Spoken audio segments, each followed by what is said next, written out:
Quiero cantarle a mi gente una sencilla canción que exprese lo que se siente dentro de mi corazón.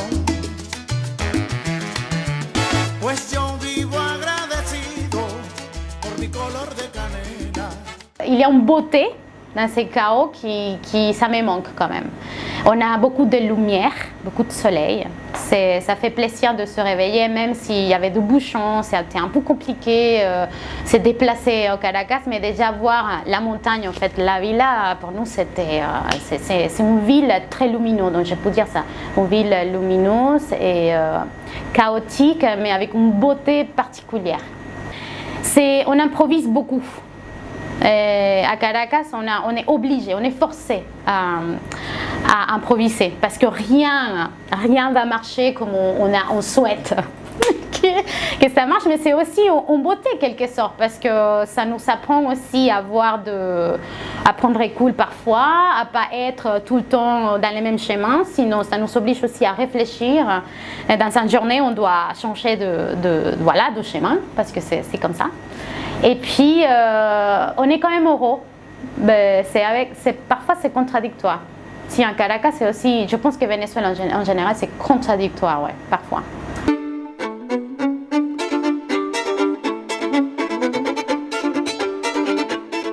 Je crois que, comme la plupart de Vénézuéliennes qui sont quittés le pays avec beaucoup de remords, de tristesse, parce que moi j'ai vécu pratiquement toute ma vie au Venezuela, donc j'avais 28 ans, maintenant j'ai 38 quand j'ai décidé de quitter le Venezuela, pas pour des choses politiques, même si j'étais journaliste, j'ai toujours voulu partir ailleurs pour rencontrer des cultures différentes à la mienne. Je pense que c'est une richesse que si on a la chance de le faire, il faut profiter, donc j'ai toujours voulu faire ça. Mais après, voir mon pays dans l'état qui se trouve aujourd'hui, c'est vraiment triste. Parfois, ça m'énerve beaucoup parce que je trouve que le Venezuela a un potentiel incroyable et qu'on a des citoyens en fait très intelligents, on a des personnes très préparées et c'est vraiment dommage. C'est juste dommage. C'est une tristesse en fait, ouais, en général. Alors, c'est une question, c'est très compliqué quand on habite ailleurs parce que déjà c'est très sensible, les Vénézuéliens surtout qui restent là-bas, ils sont très sensibles au sujet. Donc pour nous les Vénézuéliens on habite à l'extérieur, c'est beaucoup plus compliqué de participer aux événements politiques, aux des changements, voilà. Je pense que c'est le soutien des Vénézuéliens qui sont sur place. Par exemple, les médicaments. Il y a une pénurie de médicaments très importante au Venezuela.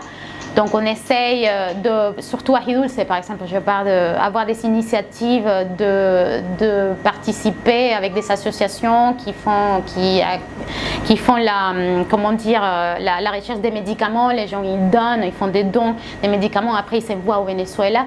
Ce sont des petites choses que peut-être ça pourrait aider.